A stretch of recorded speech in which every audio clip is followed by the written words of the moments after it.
I just spoke with a founder that's doing about 5 to 6K a month on average. Some months he's doing a little bit more, some months a little bit less. But the problem is that his funnel is really inconsistent and there's a lot of friction in it, which is causing him massive problems when it comes to scaling his business. The founder runs an AI voice agent agency, which basically means that he'll go into different businesses and he'll charge them for a one-time bill to integrate voice agents within their business. They're running completely solo with about 1 to 2 years of experience, and they've got great ability to actually create relationships with people. They network really well, they're big on LinkedIn, they've got a lot of the right fundamentals, and I can absolutely see them scaling. But like I said, the big problem is their funnel's inconsistent and unclear, and as a result, it's stopping them from scaling. So let's break down the business into 4 core areas. You've got marketing, sales, operations, and delivery. So within the marketing, the main channel that he's been using to actually get leads is through LinkedIn. He's just got on track with posting about 4 to 5 times a week, and he's also just got into the habit of posting regularly on YouTube too. All of the traffic that he's getting is organic, and the truth is he's actually really good at content.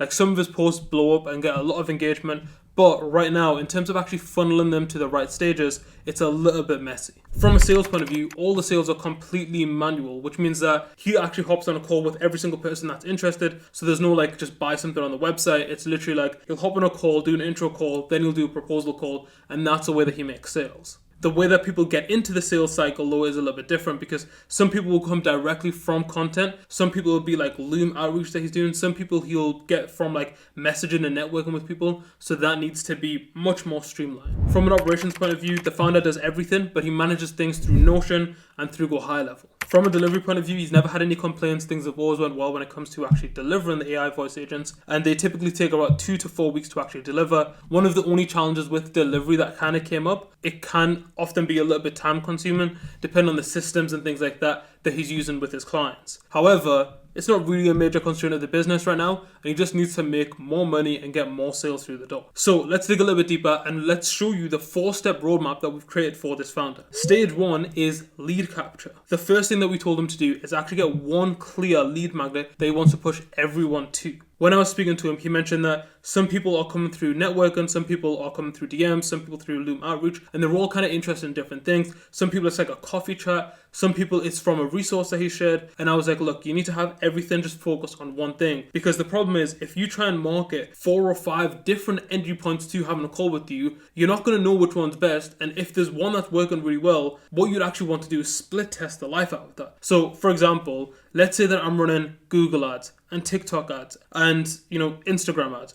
and I'm running these 4 different types of ads, and each one of the creatives are slightly different. Then I need to go through and split test 4 different things, which can be a massive headache, and you actually need the resources, whether that be time or money. You actually need to then split all your attention across each of these 4, which can be a real pain. So I said, to simplify your business and make it easier to scale, we just want to have one main lead magnet, and we decided that that's going to be the vault. And in the vault is where he has all of his AI related resources, and from there, that's actually what he can use to capture people's information. We then also said, when you capture people's information for the vault, we're also going to add in 2 more additional questions so we can further qualify the people that are interested in your lead magnet. That then makes it easier for him to figure out who are the serious leads to who are the people that are just interested in getting some free resources. Then after someone gets access to the lead magnet itself, we said the immediate thing that we're going to do is going to take them to a cold booking page. So someone gets access to the vault, they put their email in, and immediately off the back end we say, now book in a call if you want X, Y, or Z result. By doing this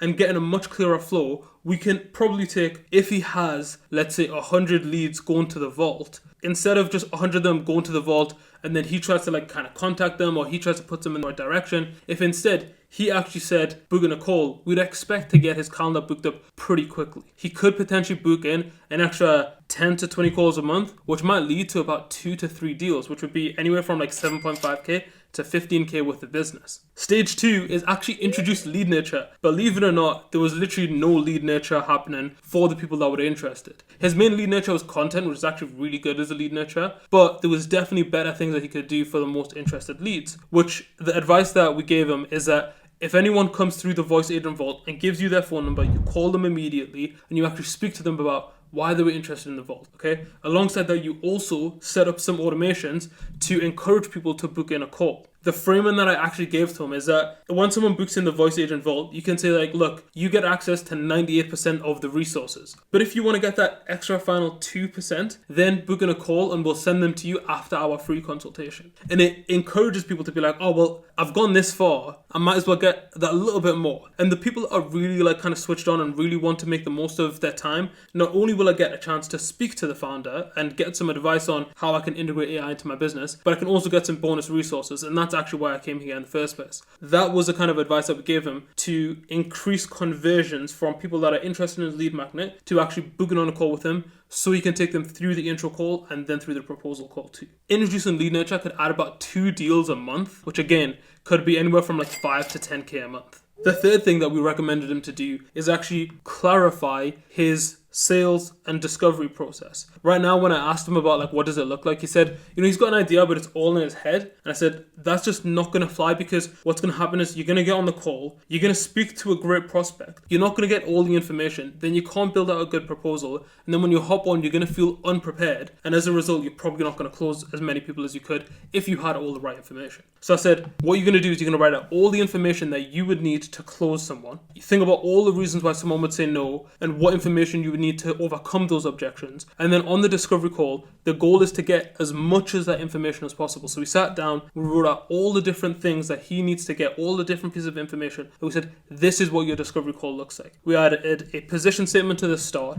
and say like, look, here's what we're going to do today. Here's what I'm interested in. Like, hopefully we can help you out. And then you go through the discovery process, you put them through to a proposal call and actually then present back what it is that you're offering. This process, I'm very confident if his conversion rate was, let's say, 15%, I'm confident it can get him up to about 30%. And again, if that's him closing 2-3 more deals a month, that hits us back up to that 7.5k to 15k, depending on the deal size, extra that he could be making a month if he increases the conversion rate. Then finally, stage 4 was literally increase the amount of marketing that you're actually doing for the business. So I think at the moment he mentioned he was doing about 5 LinkedIn posts a week, which is great. I would say, can you do more? Can we do 8? Can we do 9, 10? And if we could, amazing, and make that sustainable. Or it could be about, okay, now you're going to go to more networking events. Now you're going to interact with more people saying content on LinkedIn, and you're going to DM more people. You can do more outreach. One of the really clear things that people don't take advantage of, when something works,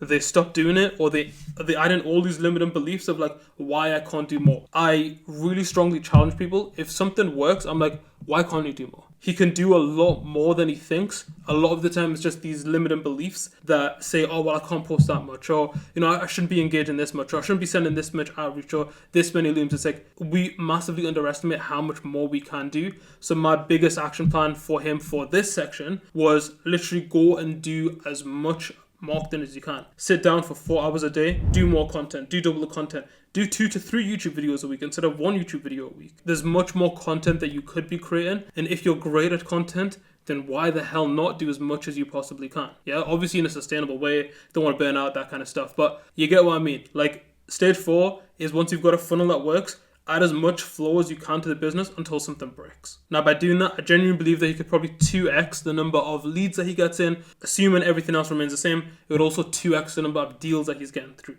which would result in him getting an extra 5 to 6k a month. So all in all, we said that there's 4 things that this founder needs to do. First thing is simplify his lead magnet, which should get about 3 new deals a month. The second thing is improve his lead nurture, which could add 2 deals a month. The third thing is actually get a proper clear sales process and discovery process, which could add another 2 deals a month. And then the last thing is actually double his marketing inputs, which could add another 2 deals a month. All in all, that gets 9 deals extra a month. And assuming a 2.5k deal average, that's going to be 22.5k extra a month that he could make if he makes these changes properly. Now, when I spoke to this founder, I knew he had amazing potential, but by implementing these changes, I genuinely believe that his business could rapidly grow over the next 3 to 6 months. And if you're sitting there thinking, I would love to have my business broken down like this and get a clear step-by-step roadmap of what I need to do, then we can offer this to you and you can get a free business roadmap using the link below, and would love to help you to grow your business. Thank you very much for watching. If you enjoyed, then watch one of these 2 videos because I'm sure they will also be useful for you.